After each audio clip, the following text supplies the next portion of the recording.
तो बच्चों, आज हम फिजिक्स में पढ़ेंगे वृत्ताकार धारावाही लूप के केंद्र पर चुंबकीय क्षेत्र की तीव्रता। अभी समझ लो वृत्ताकार धारावाही लूप क्या है।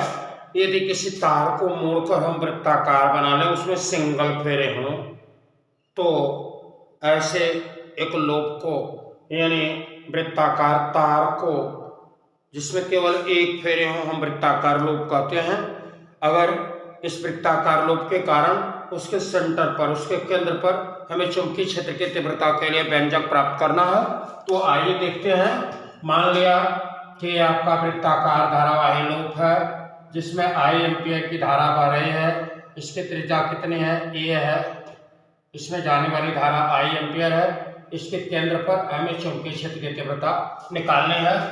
इसमें I एम्पीयर की धारा जा रही है, ऐसे धारा की दिशा यहाँ दिखाई गई है। तो इसे केंद्र पर मान लो ये केंद्र पर बिंदु P है। यहाँ पर आपको वृत्ताकार धारावाही लूप के कारण चुंबकीय क्षेत्र की तीव्रता ज्ञात करनी है। इसकी त्रिज्या कितनी है? इसकी त्रिज्या A है। तो यहाँ हम ऐसे लिखते हैं कि माना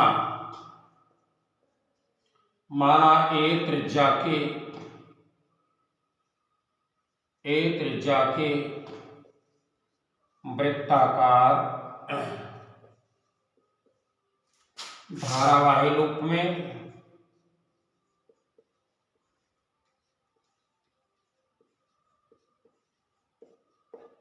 I एम्पीयर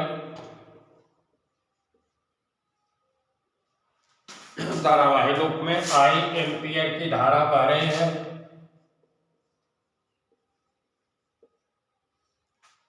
I एम्पीयर की धारा बह रही है लूप के केंद्र पर। यदि चुंबकीय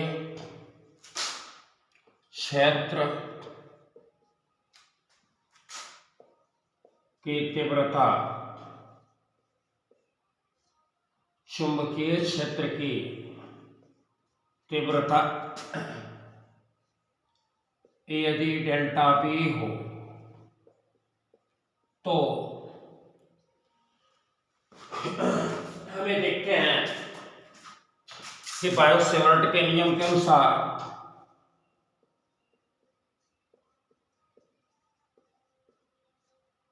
बायो-सेवर्ट के नियम के अनुसार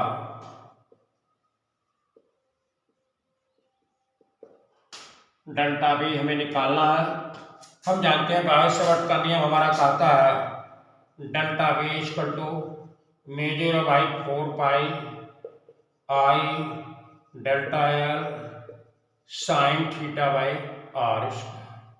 आपको बताया जा चुका है कि यदि कोई धारावाही चालक है, उसमें I एम्पीयर की धारा बह रही है, तो उसके किसी अल्पांश डेल्टा L के कारण, जो कि अल्पांश और उस बिंदु को जिस पर हमें चुंबकीय क्षेत्र की तीव्रता ज्ञात करनी है, अल्पांश और उस बिंदु को मिलाने वाली रेखा के बीच का कोण थीटा है।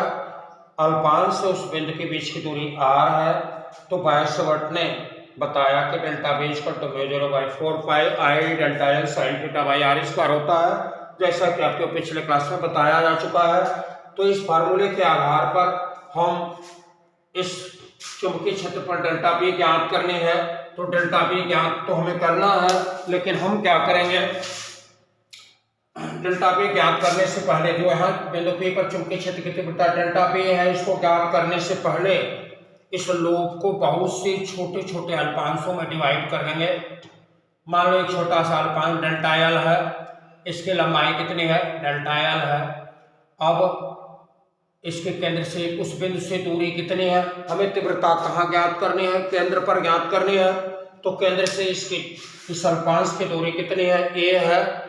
और आप जानते हो कि अल्पांश अत्यंत छोटा है। छोटा होने का मतलब है कि पॉइंट जैसा है।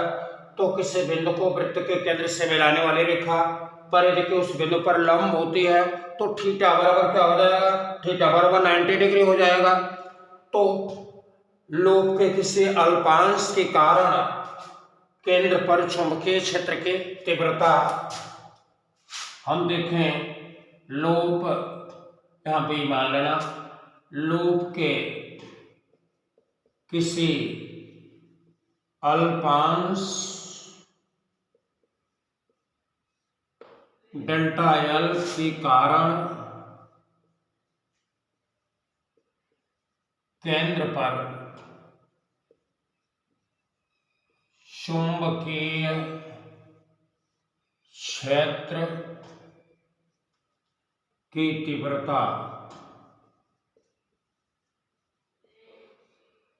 Delta B equal to μ0/4 pi I delta L sine 90 by a square. लोब की त्रिज्या कितनी है कि तो इस डेल्टा एल से दूरी पर है ए स्क्वायर।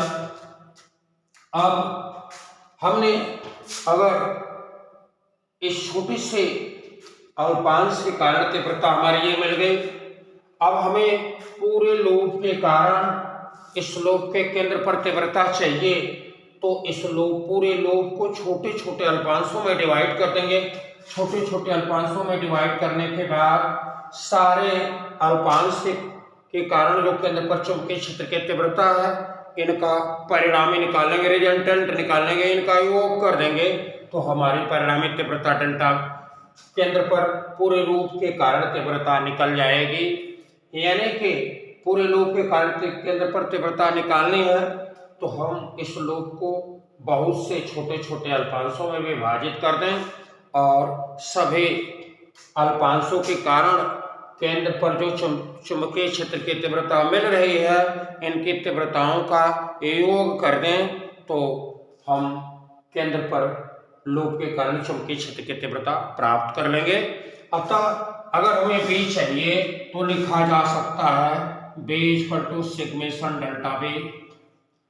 हम यहाँ केवल आंकिक मान, चुंबकीय क्षेत्र की तीव्रता का आंकिक मान ज्ञात कर रहे हैं, यानी परिमाण ज्ञात कर रहे हैं। चुंबकीय क्षेत्र की तीव्रता एक सदिश राशि है, तो परिमाण के अलावा हमें जब दिशा ज्ञात करना होगा तो इसके लिए हमारे पास आरो नियम है। जैसे दाहिने हाथ के हथेली का नियम है, मैक्सवेल के पेंच का नियम है, तो इस नियम को लगाकर हम दिशा ज्ञात करेंगे। लेकिन इस डेरिवेशन में हम केवल परिमाण, लोब के कारण केंद्र पर चुंबकीय क्षेत्र के परिमाण ज्ञात करना चाहते हैं, तीव्रता का परिमाण, दिशा नहीं, तीव्रता का परिमाण। तो तीव्रता का परिमाण अगर केंद्र पर पूरी लोब के कारण बी है तो B equal to sigma delta B. क्यों? क्योंकि छोटे छोटे अल्पांशों के कारण तीव्रताओं के योग के बराबर लोब के केंद्र पर परिणामी तीव्रता का मान होगा। अतः लिखा जा सकता है sigma μ0/4 pi I delta L sine 90 by a square. अब हम देखते हैं कि बी इक्वल टू μ0/4 पाई 90 का मान 1 हो जाएगा। आई कांस्टेंट है और ये भी कांस्टेंट है, जो धारा बह रही है वो फिक्स है, इसकी त्रिज्या फिक्स है। लेकिन अल्पांश, कितने अल्पांश है, छोटे छोटे बहुत से अल्पांश हैं, तो नंबर ऑफ अल्पांश डेल्टा एल कितने सेलेक्ट किए गए हैं, उनका योग कितना होगा। तो हम ऐसे लिखते हैं μ0/4 pi into I by a square, constant है। अब हम लिखेंगे sigma delta L, sigma delta L. फिर एक बार ध्यान दो, एक बाहर निकाल लेते हैं, कांस्टेंट है, आई भी कांस्टेंट है, स्क्वायर कांस्टेंट है, 90 का मान 1 हो गया, तो बचा क्या, सिग्मा डेल्टा एल। और sigma delta L equal to क्या होगा, अगर छोटे छोटे अल्पांशों को इसको बांट लोगे तो सारे अल्पांशों को जोड़ दोगे तो इस लोब की परिधि निकल जाएगी, लोब का पेरीमीटर निकल जाएगा, यानी लोब की परिधि, परिधि का मान होता है 2 पाई ए। तो सिग्मा डेल्टा एल क्या लिखा जा सकता है 2 पाई ए, तो लिखा जा सकता है B equal to μ0/4 pi I by a square multiply 2 pi a. तो पाई से पाई काट दोगे, ए 2 से 2 कट जाएगा, ए से ए कट जाएगा, तो बी इक्वल टू क्या होगा μ0 आई बाई 2 ए I बाई 2। तो इस तरह से देखते हैं, ये व्यंजक हमें बता रहा है कि किसी धारावाही लूप के केंद्र पर चुंबकीय क्षेत्र की तीव्रता का मान उसमें प्रवाहित धारा के समानुपाती होता है। B is proportional to I, B is proportional to I, B is proportional to I, B is proportional to 1/A। यानी धारा की प्रबलता जितनी अधिक होगी इस केंद्र पर तीव्रता का मान उतना ज्यादा होगा। इसे यहाँ देख लो आप कि B is proportional to I, B is inversely proportional to 1/A। पहला समीकरण में बता रहा है कि धारा जितनी प्रबल होगी तीव्रता का मान यहाँ पर केंद्र पर उत्पन्न चुंबकीय क्षेत्र की तीव्रता का मान उतना ही स्ट्रांग होगा, उतना ही प्रबल होगा। और कुंडली के रेडियस जितनी, लूप की त्रिज्या जितनी कम होगी तीव्रता का मान उतना ही ज्यादा होगा। इस तरह से हम धारावाही कुंडली के धारावाही लूप के केंद्र पर चुंबकीय क्षेत्र की तीव्रता का मान हमें मिल गया। तो इसके बाद हम ये देखें कि यदि धारावाही लूप के स्थान पर कोई अन्य फेरों वाली धारावाही लूप के स्थान पर धारावाही कुंडली हो,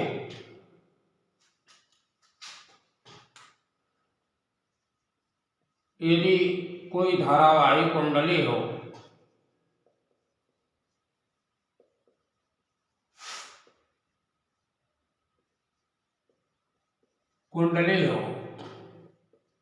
जिसमें n फेरे हों, तो कुंडली के केंद्र पर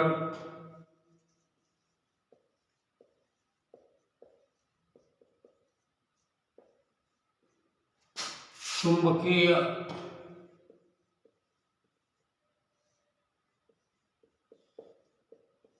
क्षेत्र की तीव्रता, कुंडली के केंद्र पर चुंबकीय क्षेत्र की तीव्रता B equal to μ0 I/2A into n हो जाएगा, इंटू n। क्योंकि सिंगल फेरे वाली लूप सिंगल फेरे के होते हैं। अगर n फेरे वाली कुंडली है, n फेरे की कोई कुंडली है, इसमें I एम्पीयर की धारा बह रही है,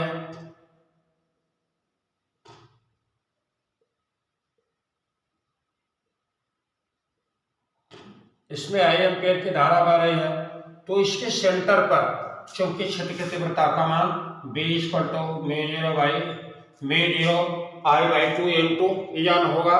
तो इस तरह से हम धारावाही कुंडली के लिए भी उसके केंद्र पर चुंबकीय क्षेत्र की तीव्रता का व्यंजक हो जाता है, जो लोग के व्यंजक में केवल n का गुणा कर देते हैं। n क्या है? कुंडली में फेरों की संख्या। इस तरह से बच्चों हमें देखते हैं कि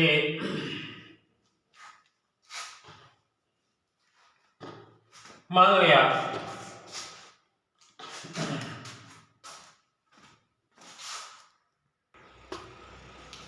लिया यह देखो एक छोटा सा नोमेरिकल है। मानो कोई 20 फेरों वाली धारावाही कुंडली है जिसमें 2 एम्पीयर की धारा बह रही है, कुंडली की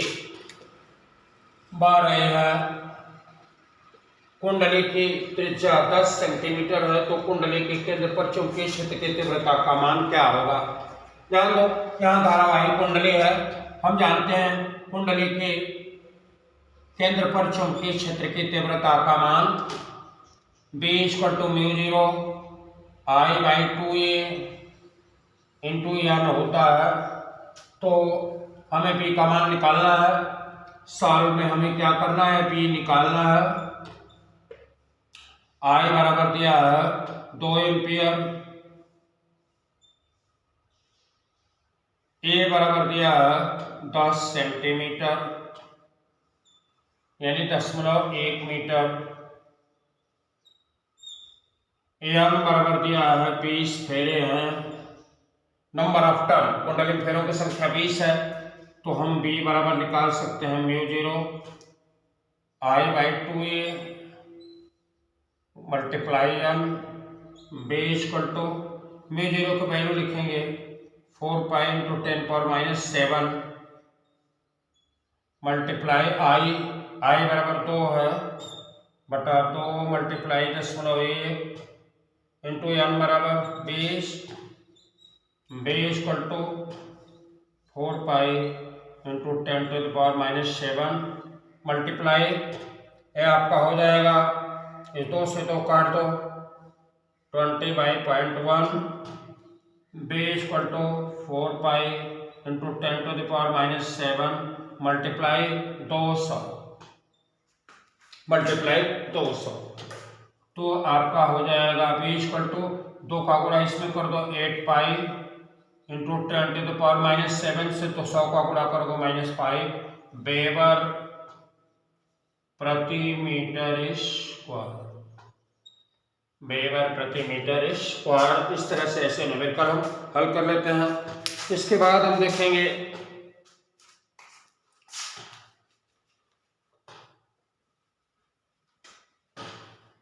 अब हम ये देखें इस धारावाही कुंडली के केंद्र पर चुंबकीय क्षेत्र की तीव्रता तो हमें निकल गई, डेल्टा बी का मान मुझे मिल गया।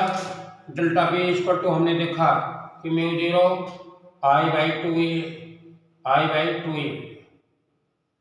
म्यू 0 I/2A ये डेल्टा बी का मान मिला। लेकिन हम जानते हैं कि चुंबकीय क्षेत्र की तीव्रता एक सदिश राशि है जिसकी दिशा हमें निकालनी है। तो इसके लिए इसकी दिशा हम कैसे निकालते हैं, दाहिने हाथ के हथेली के नियम से इसको बताया जा चुका है।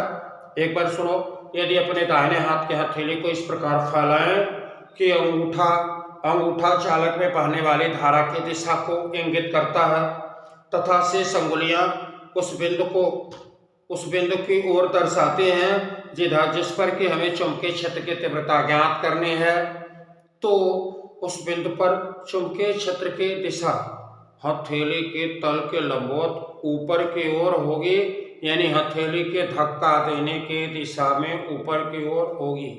तो हम देखते हैं कि दाहिने हाथ के हथेली का नियम कैसे लगाते हैं। दाहिने हाथ के हथेली के नियम के अंगूठा को पहले हम धारा की दिशा में, कुंडली में बहने वाली धारा की दिशा यानी लूप में बहने वाली धारा की दिशा में करेंगे और ये अंगुली उधर जाएगी, उधर इंगित करेंगे जिधर हमें चुंबकीय क्षेत्र की तीव्रता ज्ञात करनी है या चुंबकीय क्षेत्र की दिशा ज्ञात करनी है। तो इस अल्पांश में यदि I एम्पीयर की धारा बह रही है तो हम इस अल्पांश के कारण यदि देखें तो ये ऐसे चुंबकीय क्षेत्र की हमें P पर ज्ञात करना है तो अंगुलियां P की तरफ जाएंगी और हम धारा की दिशा को अंगूठा बता रहा है तो हथेली के तल के धक्का देने की दिशा में यानी अंदर की ओर होगा। तो यहाँ हमें चुंबकीय क्षेत्र की दिशा कैसे मिली, अंदर की तरफ होगा तो क्रॉस दिखाते हैं, ध्यान दो हमें तीर दिखाते हैं ऐसे। अगर तीर धंसने वाले हैं, अगर तीर धंसेगी तो टेल दिखाई देगा तो क्रॉस दिखाई देगा, और यदि तीर बाहर को निकलेगी तो इसका एक पोर्शन नोक दिखाई देगा तो क्या दिखाई देगा, डॉट दिखाई देगा। ऐसे ही हम यहाँ क्षेत्र की दिशा हमारे की तरफ अंदर की तरफ, और मान लो धारा इधर होगी, यहाँ हम अल्पांश का चयन करें। हम यहाँ अगर एक छोटा सा अल्पांश ले लेते हैं तो धारा की दिशा नीचे, अंगुली क्या बता रही है, अंदर की तरफ, और अगर अल्पांश हमारा यहाँ है तो धारा ऐसे हो जाएगी अंदर की तरफ। तो इस तरह से यदि धारा की दिशा बदल दें तो चुंबकीय क्षेत्र की दिशा भी बदल जाएगी। जैसे एक अन्य लूप आप यहाँ बना कर देख सकते हो। यदि आप धारा की दिशा बदल दो, आपने धारा की दिशा इधर से धारा भेज दिया, ऐसे भेज दिया। अब आपको यहाँ पर चुंबकीय क्षेत्र की दिशा ज्ञात करनी है। तो देखो धारा की दिशा, यहाँ अल्पांश आपने सेलेक्ट किया, एक अल्पांश आप अगर यहाँ लेते हो तो इसके कारण, इस अल्पांश के कारण धारा की दिशा में अंगूठा हो गया किधर होगा, बाहर की तरफ।